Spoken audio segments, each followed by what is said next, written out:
So in this formal example, I'm going to rely on the slide to convey some of the mathematical details because I get tired of writing all these equations with all these subscripts, and there's definitely going to be some formulas to look at here.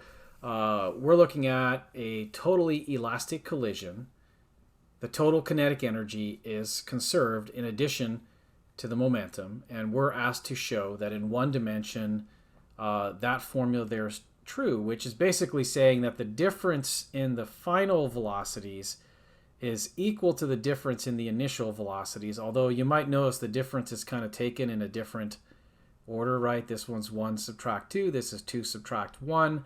One way to look at that is you could say if it weren't that way, you'd have a positive is equal to a negative, I guess. But I want to draw a quick sketch, though, again, just for our reference as we look at the math that's going through here. So we're thinking about, maybe an object with a mass m1 and a velocity v1 naught. And then here's maybe the second object with mass m2. And I'm going to choose again to have a system where both velocities are pointing to the right, so I don't need to worry about minus signs. But recognize everything we're doing.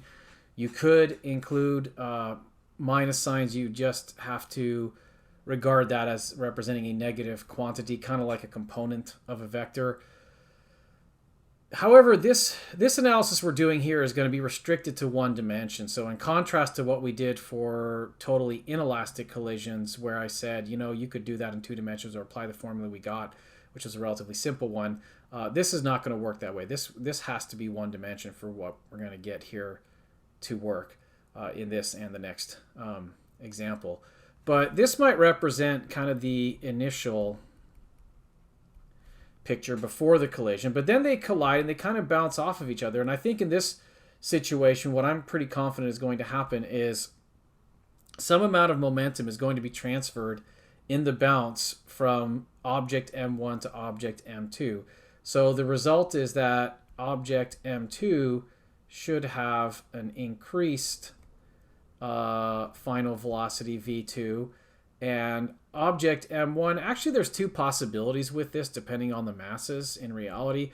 Object M1 might actually bounce off to the left if it's really light. If it's kind of heavier, at least in relation to M2, it'll still retain some of its velocity to the right. I'm just going to write that because I think it'll be easier to relate to the mathematics if everything remains positive. But again, recognize in reality there are negative possibilities, right?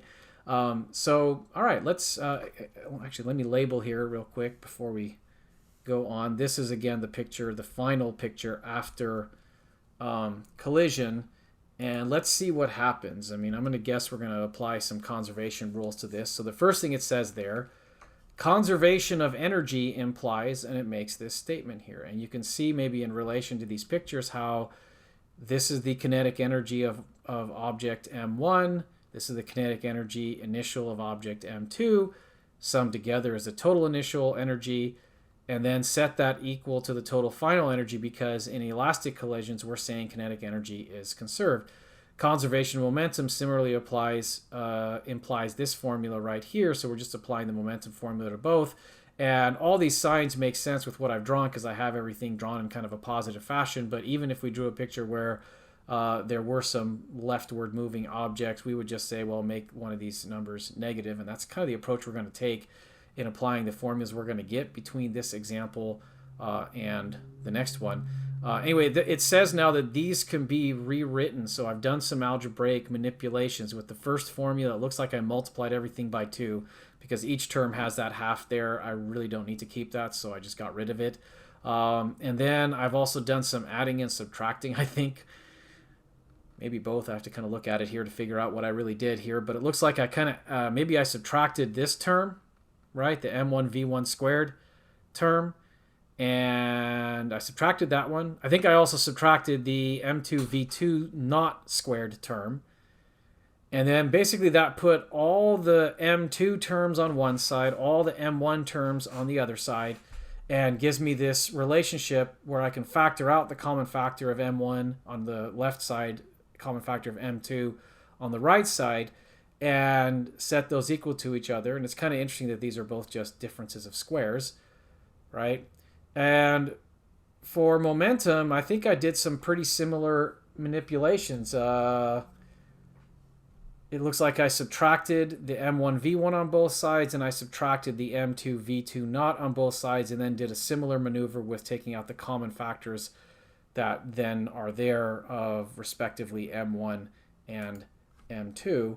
Okay, so now you can take that equation that we just got with the differences of squares and you can factor it, right? Because a difference of square, right? If you have, what do they usually do in math? If you have like an a squared minus b squared, isn't that the same as the product of the binomials like a minus b times a plus b? Or maybe usually it would be a plus b times a minus b. It doesn't really matter, but it looks like I went with the minus one first here for whatever reason. Can't remember what that reason was. I didn't have enough space to put it all in one line, the result here, because it got kind of long. But hopefully you can kind of still see what this equation is saying here. But then it says, together with the fact that we have that second equation, right, which was just masses times differences, it says this simplifies to this statement. So what did I really do there? I think I just took this first equation and divided it by the second equation. So if I take the left side of this equation here and divide it by the left side of the other equation, a whole bunch of things cancel, right? Because there's m1s and the v1 naught minus v1 cancels, leaving just v1 naught plus v1. So that's what I have here, although for some reason I switched the order on them. And then similarly on the second side, when I divide those, again, the masses and the difference part cancels out, leaving this. And then you can kind of rearrange things again. And I'm going to say either by adding or subtracting. Let me look at it for a second. I think I subtracted v2. And it looks like I subtracted v1 naught on both sides from this equation to get this one here. And that was where we wanted to get to. So this very formal example just involves a bunch of math manipulations that came from applying conservation of kinetic energy and conservation of momentum.